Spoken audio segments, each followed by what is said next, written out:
నమస్కారం. నమస్తే రాజు గారు. నమస్కారం.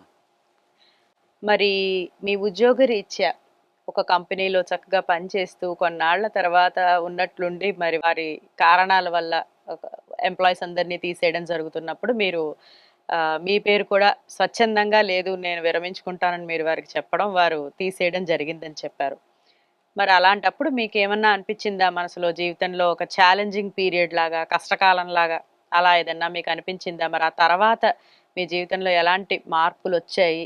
ఆ ఉద్యోగం తాలూకా మార్పు ఒక్కసారిగా ఉద్యోగం పోయింది అన్న ఫీలింగ్ కానీ, తర్వాత ఏం చేయాలి అన్నటువంటి అయోమయం కానీ, అలాంటి సిచ్యుయేషన్స్ ఏమన్నా మీరు ఎదుర్కొన్నారా ఆ రోజుల్లో? ఎలా డీల్ చేశారు దాన్ని? అది ఎలా అప్పటి బుర్ర ఎలా పనిచేసేది ఆ మైండ్ సెట్ ఎలా ఉందంటే మా మొత్తం రీసెర్చ్ అండ్ డెవలప్మెంట్ మొత్తం ఆ డిపార్ట్మెంట్ అంతా మూసేస్తారని మాకు సంథింగ్ లైక్ 1981లోనే మెల్లిమెల్లిగా రూమర్స్ ఫీలర్స్ అన్నీ రావడం మొదలుపెట్టి, సో మేము ప్రిపేర్ అయ్యాం. ఇవాళ అయితే రేపైనా కూడా ఈ ఉద్యోగం ఉండదు అని ప్రిపేర్ అయ్యి, దానికి మనం ఏం చేయాలి, మనం ఎలా ప్రిపేర్ అవ్వాలి అన్నది. అప్పటికే నాకు ఒక పెద్ద కంపెనీలో ఒక ఉద్యోగిగా అది నచ్చల. ఎందుకంటే చిన్నప్పటి నుంచి మా తాతగారి కాలం నుంచి, మా నాన్నగారి దగ్గర నుంచి, మా అందరి దగ్గర నుంచి కూడా ఇండిపెండెంట్గా బతికిన ప్రొఫెషనల్స్ మేము. ఎవరి దగ్గర ఉద్యోగం చేసిన దాఖలాలు లేవు. నేను ఒక్కడనే మొదట ఉద్యోగం చేసినవాడిని, పై వాళ్ళకంటే తల అమ్ముకున్నాం. దాని నుంచి బయటపడడానికి ఇది ఒక అవకాశంగా చూశాను. ఉద్యోగం మానేసి ఏం చేద్దాము అంటే, న్యాచురల్గా సలహా మన సొంత కంపెనీ పెట్టుకుందాము అని. దానికి నాకు మరొక ఇద్దరు బ్రహ్మాండంగా సహకరించారు. ఒకతను నాకు ఆ ఉద్యోగం ఇప్పించినటువంటి అశోక్ కుమార్, గుంటూరు అతను. రెండోది లోవల్ ఫ్రేలీ అని ఒక senior American engineer, brilliant man. చాలా చెప్పే ఉంటాను, ఆయన చాలా క్లుప్తంగా మాట్లాడతాడు కానీ అద్భుతంగా అందులో ఉంటుంది. సో మేము ముగ్గురం ఆలోచించుకొని, ఇక్కడ ఉద్యోగం మనం మానేసినా, కెలాగ్లో వాళ్ళు తీసినా, ఏం చేసినా కూడా ఇండిపెండెంట్గా ఒక కన్సల్టింగ్ కంపెనీ పెట్టుకుందాము, మనకి టాలెంట్స్ ఉన్నాయి కదా అని ఆలోచన వచ్చింది. అనుకున్నట్టుగానే వాళ్ళు మొత్తం ఆర్ఎండి ఎంత తీసేసినప్పుడు I was the last one to be laid off. Lay off చేసినప్పుడు అప్పుడు తెలీదు, కానీ ఇప్పుడు చెప్తే 1982 నుంచి 84 ఒక 2 ఏళ్ళు నా లైఫ్లో మోస్ట్ క్రిటికల్ పీరియడ్ అని చెప్పాలి. అత్యంత కష్టకాలం ఆ 2 ఏళ్ళు అని చెప్పాలి. కారణం ఏంటంటే 82లో కెలాగ్ వాళ్ళు ఉద్యోగం మాన్పించినప్పుడు, బయట ఆ టైంలో నిరుద్యోగ పర్వం కథ అని ఒకటి రాశాను. దాని ఒక $5,000 సెవరెన్స్ పే ఇచ్చారు. ఓకే. మా ఆవిడ గిరిజ అప్పుడే ఒక హిస్టో టెక్నాలజిస్ట్ కింద ఒక ప్రొఫెషనల్ జాబ్లో జాయిన్ అయింది. తను 6 months ప్రెగ్నెంట్. బేసిక్గా ఆగస్ట్ 1982. మా పెద్దమ్మాయి డిసెంబర్ 6న పుట్టింది 1982లో. సో అప్పుడు డెసిషన్ ఏమిటంటే, వెళ్ళి ఇంకో ఉద్యోగం చూసుకోవడమా, లేకపోతే ఇండిపెండెంట్గా మనమే కన్సల్టింగ్ కంపెనీ పెట్టుకోవడమా అన్నదానికి వాళ్ళిద్దరి సహకారంతో ఇండిపెండెంట్గా కన్సల్టింగ్ కంపెనీ పెట్టుకుందాము. మా ఆవిడ సంపాదిస్తోంది, చేత ఇంటి ఖర్చులకి ఇబ్బంది లేదు. అప్పటికే నేను ఇల్లు కొనుక్కున్నాను కాబట్టి ఏడాది దాని మార్గేజ్ పేమెంట్ ఒకటే major payment. So will take a risk, severance pay ఉంది. సో కంపెనీ ఖర్చులకని వాళ్ళిద్దరూ చెరో $100 ఇచ్చేవారు నెలకి. మా ఇంట్లోనే మా డైనింగ్ టేబులే కంపెనీ. కంపెనీ పేరు ట్రాక్ 10 అని పెట్టాం. Hmm. TRACTEN. ఓకే. అంటే ఏమిటంటే technical research Hmm. TR Hmm. And consulting company Hmm. TRACTEN Hmm. in 10 areas of specialization. Okay. అంటే మా ముగ్గురం లెక్కేసుకుని మనకి ఎందులో స్పెషాలిటీ ఉంది, ఎందులో మనం రీసెర్చ్ బాగా చేసాము, బాగా చేయగలం, మీ స్ట్రాంగ్ ఏరియాస్. ఇది మన స్ట్రెంగ్త్ ఏమిటి టెక్నికల్గా యాజ్ ఏ రిసెర్చర్ అని లిస్ట్ చేసుకుంటే ఒక 10 ఏరియాస్ వచ్చాయి. సో ఆ 10 కలిపి TRACTEN ట్రాక్ 10 పెట్టాం. ఇక్కడ చిన్న జోక్ అనిల్ కుమార్ వేసేవాడు. ఆ రోజుల్లో ట్రాక్ 2 అని ఒక రేజర్ కంపెనీ ఉండేది. అంటే ఏమిటి, క్షవరం కంపెనీ పెట్టావా, వాళ్ళు 2 పెడితే మనకు 10 పెట్టావా అని అంటూ ఉండేవాడు అతను. ఆ ట్రాక్ 10 కంపెనీ పెట్టిన తర్వాత న్యాచురల్గా అసలు ఏం చేయాలి ఈ కంపెనీలో, సరే రీసెర్చ్ 10 ఏరియాస్ ఉంది, కానీ రీసెర్చ్ని సపోర్ట్ చేసే కంపెనీస్ అవన్నీ కూడా మేజర్ ఆయిల్ కంపెనీస్, ఎక్సాన్ కానీ, షెల్ కానీ, టెక్సకాన్ కానీ ఇవన్నీ ఉండేవి. సో వాళ్ళని మేము ఈ రీసెర్చ్ ఏరియాస్లో స్పెషలైజేషన్ మాది, సో రీసెర్చ్ ప్రాజెక్ట్స్ ఏమన్నా ఉంటే మాకు ఇవ్వగలరా అని అది ఒక ఆస్పెక్ట్ ఆఫ్ దిస్ థింగ్. రెండోది, అప్పుడు ఎవరెస్ట్ ట్రావెల్స్ అని ఓ ఫ్రెండ్ అతను ట్రావెల్ ఏజెన్సీ ఉండేది. వాళ్ళు ట్రావెల్ ఏజెన్సీ ఒక మెచ్యూర్ లెవెల్కి వచ్చిన తర్వాత వాళ్ళు ఒక ట్రేడింగ్ కంపెనీ పెడదాం అనుకున్నారు. బేసిక్గా ట్రేడింగ్ కంపెనీ అంటే అక్కడి నుంచి ఓ వస్తువు కొని దాని మీద లాభం వేసుకుని ఇంకో చోటకు అమ్మడం, అంతే. అది వాళ్ళు నాతో మాట్లాడారు, మీరు ఎలాగో కొత్తగా రీసెర్చ్ అండ్ డెవలప్మెంట్ కంపెనీ పెట్టుకున్నారు కదా, మేము ట్రేడింగ్ పెడదాం అనుకుంటున్నాం, ఇద్దరం కలిసి చేస్తే ఎలా ఉంటుంది అని. అప్పుడు వచ్చిన ఒక ఆలోచన, ఇట్స్ కాల్డ్ టెక్నాలజీ ట్రాన్స్ఫర్. అంటే ఈ రోజుల్లో చాలా కామన్ అన్నమాట అది. అప్పుడు టెక్నాలజీ ట్రాన్స్ఫర్ అన్న కాన్సెప్ట్ ప్రధానంగా ఇండియాకి, అమెరికాకి ఎలా ఉండేదంటే, ఇండియాలో ఉన్న పెద్ద కంపెనీస్ టాటాస్ కానీ, బిర్లాస్ కానీ, మరోళ్ళు కానీ, ముఖ్యంగా government of India, central government, state గవర్నమెంట్స్కి అంత రోల్ ఉండేది కాదు. అమెరికన్ మేజర్ కంపెనీస్ నుంచి టెక్నాలజీని కొనుక్కొని, అనగా టెక్నాలజీ ట్రాన్స్ఫర్ చేసి వాళ్ళ కొలాబరేషన్స్తో ఇండియాలో మ్యానుఫ్యాక్చరింగ్ కంపెనీస్ పెట్టడం ప్రైమరీ గోల్ అప్పుడు ఇండియన్ గవర్నమెంట్కి, మేజర్ కంపెనీస్కి. So technology from the United States to India, అదొక పార్ట్. ఇండియాలో మ్యానుఫ్యాక్చరింగ్ చేసే కంపెనీస్ లైక్ టాటాస్ కానీ, మరోళ్ళు కానీ వాళ్ళ ప్రోడక్ట్స్కి అమెరికన్ మార్కెట్ కావాలి. సో ఇండియాలో చేసిన ప్రోడక్ట్స్ని ఎక్స్పోర్టింగ్ టు యునైటెడ్ స్టేట్స్. అప్పుడు మేజర్ ఎక్స్పోర్ట్స్ అన్నీ కూడా బట్టలే, చొక్కాలు, చీరలు ఇక్కడ కట్టరు కాబట్టి చీరల కంటే కూడా cloth exports, Madras bleach shirts అని ఉండేవి. అది మేజర్ ఎక్స్పోర్ట్ ఐటమ్ ఆ రోజుల్లో ఇండియా నుంచి అమెరికాకి.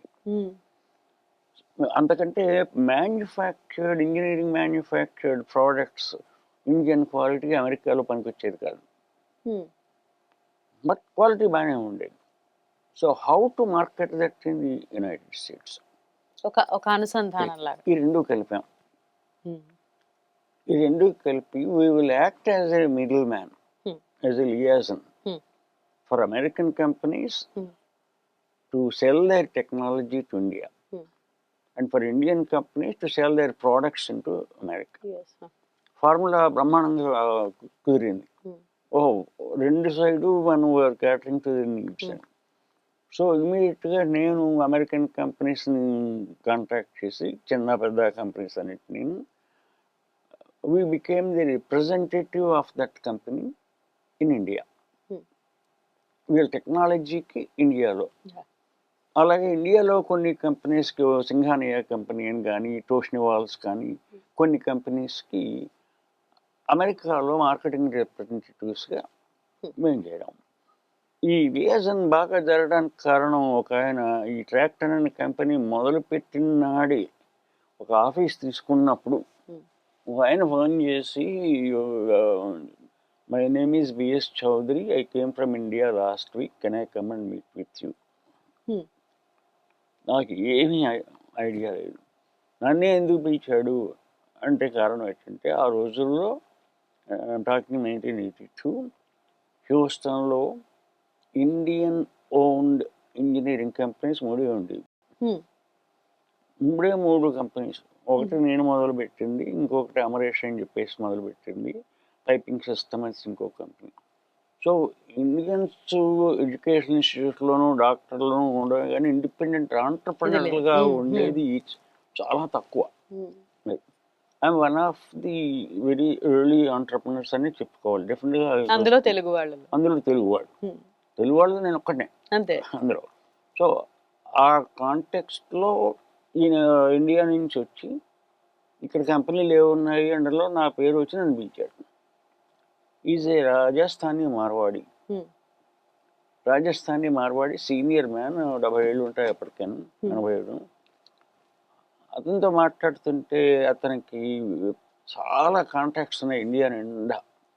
ఈ కలకత్తా నుంచి బొంబాయి దాకా అసలు పై ఇండస్ట్రీ లెవెల్ కాంటాక్ట్స్ అన్నీ నాకు భలే కరెక్ట్గా పనికొచ్చి మా ఐడియాలకి జీరో ఇన్ అయ్యాడు అనమాట ఆయన. సో అలాగే ఈ కన్సల్టింగ్ కంపెనీ మొదలుపెట్టాం. ఆ రోజుల్లో కమ్యూనికేషన్స్కి ఇంటర్నేషనల్గా ఇండియాతోటి అమెరికాకి అక్కడి నుంచి ఇక్కడికి కానీ 2 ఆయుధాలు, ఉత్తరాలు కాక. ఒకటి టెలెక్స్, 2 ఫోన్. ఫోన్ చాలా కష్టంగా ఉండేది, చాలా కాస్ట్లీ ఎక్స్పెన్సివ్గా కూడా. ఉండేది. ఏదైనా ప్రపోజల్స్ కానీ అవన్నీ కూడా పోస్ట్లోనే, ఒక 20 పేజీల ప్రపోజల్ ఉందనుకో, అది పోస్ట్లోనే పంపించాల్సి వచ్చేది. సో టైం గ్యాప్ 15 రోజులు, నెలలు ఉండేది. క్విక్ పోస్టింగ్ అంటే ఒక ఐటెంకి కొటేషన్ తెచ్చుకొని దానికి చేయడానికి దానికి టెలెక్స్ ఉండేవి. టెలెక్స్ అంటే ఒక టేప్ ఉంటుంది, అమ్మి కుడితే అటు వాళ్ళకి వస్తూ ఉంటుంది. ఈ 3 కూడా చాలా ఎక్స్పెన్సివ్. సో ఎవ్రీ మంత్ ఒక $1000, $1500 ఖర్చు అయ్యేది దీనికోసం మాకు పెట్టవలసి వచ్చేది. ప్లస్ ఇంట్లో డైనింగ్ టేబుల్ దగ్గర పెట్టుకున్నాక అది ప్రొఫెషనల్ ఇమేజ్ కాదు, ఇవ్వదు. సో అంచేత ఓ ఆఫీస్ తీసుకోవాల్సి వచ్చింది. సో దానికి ఒక $1500. సరే ఎలా చూసినా కూడా ఎవ్రీ మంత్ $3,000-4,000 ఖర్చు పడుతుంది, expense. And there is no way of knowing అసలు ఇన్కమ్ ఎక్కడి నుంచి వస్తుందో ఎలా వస్తుందో కూడా ఏమీ తెలియదు. క్లారిటీ లేదు. బాటమ్ లైన్ ఇన్కమ్ కావాలంటే ఒక ప్రోడక్ట్ అమ్మాలి, you have to get paid and you have to make a profit.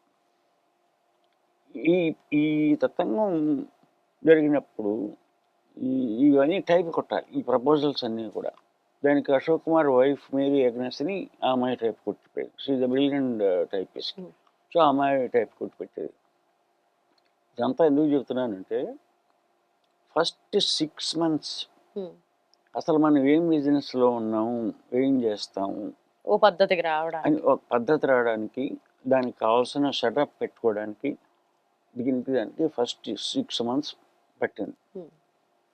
6 months పట్టిన తర్వాత బిజినెస్ మెథడాలజీ అర్థమైంది, ఖర్చు ఎంత అవుతుందో అర్థమైంది. బిగ్గెస్ట్ ప్రాబ్లం ఎక్కడ వచ్చింది ఇండియాతోటి, మేము ఎప్పుడైతే ట్రేడింగ్ కంపెనీ పెట్టి అమెరికా నుంచి ప్రోడక్ట్స్ టెక్నాలజీ అమ్మడానికి ఇండియాకి చేస్తున్నామో, ఇండియా నుంచి పెడా రిక్వెస్ట్లు వచ్చేవి. మాకు సిమెంట్ టెక్నాలజీ కావాలి, మాకు కుండలు చేయడానికి కావాలి, మాకు చెప్పులు చేయడానికి కావాలి, యూ నేమ్ ఇట్. హెలికాప్టర్లు చేయడం దగ్గర నుంచి అసలు అన్ని రకరకాల రిక్వెస్ట్లు వచ్చేవి. ప్రతిదీ మేము చూసేవాళ్ళం, ఇది జెన్యున్ రిక్వెస్ట్, ఈ టెక్నాలజీ మనం సంపాదించగలమా లేదా. ఈ రంగంలో నాకు 3-4 ఎక్స్పీరియన్స్లు చెప్తాను. Why I consider that as a major mistake on trying to do business with India అన్న దానికి 2-3 ఎగ్జాంపుల్స్ చెప్తాను. ఒకసారి ఒక ఆయన రాజస్థాన్ నుంచి ఫోన్ చేశాడు. ఫోన్ చేసి నేను హ్యూస్టన్ వస్తున్నాను, ఐ నీడ్ యువర్ హెల్ప్ అని. ఏమిటి విషయం ఏంటంటే ఆయనకి రాజస్థాన్లో కాపర్ ట్యూబ్ మ్యానుఫ్యాక్చరింగ్ కంపెనీ ఉంది. Hmm. కాపర్ ట్యూబ్ మ్యానుఫ్యాక్చరింగ్ కంపెనీలో వాడు కాపర్ ట్యూబ్స్ చేసినా కూడా ఎక్కడో అక్కడ resistance from workers. Hmm. Quality improve చేయడానికి వాళ్ళు కన్సల్టెంట్స్ని, ఇండియాలో కన్సల్టెంట్స్ని హైర్ చేస్తే Hmm. వర్కర్స్ ఒప్పుకోవట్లా. వాడెవడో వచ్చి మాకు చెప్పడం ఏంటని. అంచేది నా ఒక అమెరికన్ని కనుక నేను తీసుకెళ్తే దొరగారు దిగి వస్తే వింటారు. దొరగారు మాట వింటారు. సో ఆయన వచ్చి, can you find an American specialist in this area, we will pay him and we will pay you as a part of the contract. అంటే నేను చాలా కష్టపడి అసలు ఆ పర్టికులర్ టెక్నాలజీలో స్పెషలిస్ట్లు ఎవరు, ఓపెన్గా కన్సల్టింగ్ చేయడానికి వచ్చేవాళ్ళు ఎవరు, ఈ ప్రాబ్లం డెఫినేషన్ ఏమిటి, అది వాళ్ళు సాల్వ్ చేయగలరా లేదా అనుకుని ఒక కన్సల్టెంట్ని పట్టుకున్నాం కాలిఫోర్నియా నుంచి.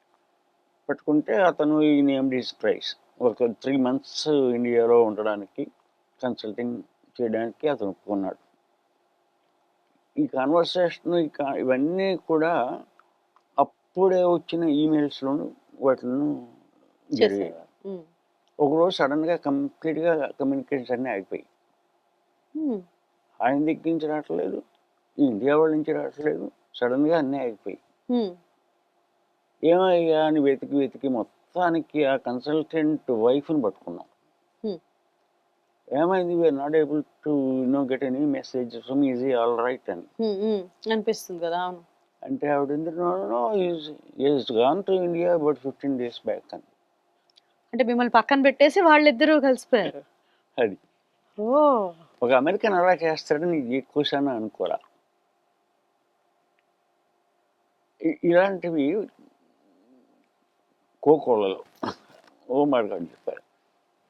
ఇంకొక ఎక్స్పీరియన్స్ ఇది మంచి ఎక్స్పీరియన్స్ ఒక విధంగా చూడాలంటే. ఫైనల్ ఎక్స్పీరియన్స్ అని చెప్పను. స్కైటాప్ బ్రోస్టర్ అని ఒక డ్రిల్లింగ్ రిగ్ మ్యానుఫ్యాక్చరింగ్ కంపెనీ ఉండేది హ్యూస్టన్లో. అంటే Texas is known for oil field industry. ఒక డ్రిల్లింగ్ రిగ్స్ కానీ, మెకానిజమ్స్ కానీ, వెల్ హెడ్ కంట్రోల్ సిస్టమ్స్ కానీ, డ్రిల్లింగ్ టూల్స్ కానీ, ఇవన్నీ మ్యానుఫ్యాక్చరింగ్ టెక్సస్లో జరుగుతాయి. సో ఒక డ్రిల్లింగ్ రిగ్ మ్యానుఫ్యాక్చరింగ్ కంపెనీ వాళ్ళు ఇండియాలో ఓఎన్జీసీకి they are sending a quotation for selling 3 rigs, about $100 million contract.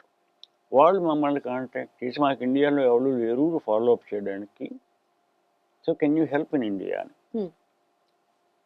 హ్యూస్టన్లో అప్పుడు మనోహరరావు అని చెప్పేసి ఫ్రెండ్ ఉండేవాడు. అతను పివి నరసింహారావు గారికి మేనల్డు మనవాడు ఏదో దగ్గర చుట్టమే. ఆయనకి కేఎస్ రెడ్డి అని చెప్పేసి అతను బాగా తెలుసు. కేఎస్ రెడ్డి ఎవరంటే, ఆ రోజుల్లో భారత్ టీవీ అని ఒక టెలివిజన్ మ్యానుఫ్యాక్చరింగ్ కంపెనీ ఉండేది. Black and white TVs, colour TV లేవు ఇంకా అప్పటికి. ఆ టీవీ మ్యానుఫ్యాక్చరింగ్ హెడ్ ఆయన పివి నరసింహారావుకి చాలా క్లోజ్. సో ఆయన్ని పరిచయం చేశాడు. ఆయన డ్రిల్లింగ్ మ్యానుఫ్యాక్చరింగ్ ఇండస్ట్రీలో ఉంటే ఆ రోజుల్లో టాప్ ఇండస్ట్రీ ఇది. ONGC is expanding like crazy. So everybody wants to get on the act. So KS Reddy గారు మాతో జాయిన్ అయ్యాడు. ఆయన ఉండేది హైదరాబాద్ కాబట్టి ఢిల్లీలో ఇంకోళ్ళు ఎవరు కావాలంటే ఢిల్లీలో రావు గారిని పరిచయం చేశాడు, ఇండియన్ మొలాసెస్ కంపెనీ. సో మేము ముగ్గురం పార్ట్నర్స్. అమెరికాలో స్కైటాప్ బ్రోస్టర్ తరఫున నేను, ఇండియాలో మా తరఫున వాళ్ళు ఓఎన్జీసీకి దానికి. ఆ కనెక్షన్లో ఇది మా బిడ్ ఫైనల్ స్టేజెస్కి వచ్చింది. డెహ్రాడూన్లో ఆఫీసు. ఇక్కడ చిన్న ఎక్స్పీరియన్స్. డెహ్రాడూన్ ఆఫీసు నేను, Skytop Brewster sales vice president John Alexander, వాళ్ళ engineering vice president Jim Brennan, మేము ముగ్గురు ఇండియా వెళ్ళాం. ఇది ఒక ఫైనల్ స్టేజ్కి వస్తుందన్నమాట, ఈ $100 million కాంట్రాక్ట్. డెహ్రాడూన్ వెళ్ళాం. డెహ్రాడూన్లో ఇప్పుడు కల్నల్ వాహి చైర్మన్ ఓఎన్జీసీకి. 11 o'clockకి మమ్మల్ని మీట్ అవ్వడానికి అపాయింట్మెంట్ ఇచ్చాడు. సో 11కి వెళ్ళాం. ఆయన కూర్చున్నాం. ఆయన లోపల ఉన్నాడు. 12 అయింది, 1 గంట అయింది, 2 అయింది, 3 అయింది, ఎంతకీ పిలవడు మమ్మల్ని. అందరూ వచ్చి వెళ్తున్నారు, everybody doing but except us. Cinema స్టోరీలా ఉంది మొత్తానికి 3ంటికి చూడగానే. కల్నల్ వాహి ఆఫీస్కి వెళ్ళిన తర్వాత నేను ఫస్ట్ థింగ్ నేను అడిగాను, colonel Wahi, what is this, you give us an appointment for 11 o'clock and we've been waiting for more than 3.5 hours. అయితే, let me tell you something. These white people ruled India for 400 years. Why can't they wait for 4 hours for me? But you are not among those కదా, మిమ్మల్ని ఎందుకు మధ్యలో బాధ పెట్టాలి? Attitude from the head of a ONGC like organization saying that I will make them wait for 4 hours because their ancestors ruled 400 years of India. అంటే అర్థం ఉందా ఎక్కడైనా? ఇదొక ఎగ్జాంపుల్. రెండోది, we had to meet with Rajiv Gandhi. ఓ అప్పుడు ఐఐటిలో ఇందిరా గాంధీ గారిని కలిసారు. ఇది హైయెస్ట్ లెవెల్ కాంట్రాక్ట్ కాబట్టి the prime minister decides on where to give. Technical గా కాదు, విచ్ కంట్రీ గెట్స్ దిస్ అన్నది అక్కడ ఇంపార్టెంట్. పొలిటికల్ డిసిషన్ అవుతుంది అక్కడ. ఏ దేశానికి ఇండియా డ్రిల్లింగ్ మ్యానుఫ్యాక్చరింగ్ కాంట్రాక్ట్ ఇచ్చింది అన్నది చాలా ఇంపార్టెంట్. అది ఇలాంటివి చాలా వినే ఉంటావు. టాప్ లెవెల్ కాంట్రాక్ట్స్ ఎప్పుడు పొలిటికల్ దాంట్లోనే ఇస్తాయి.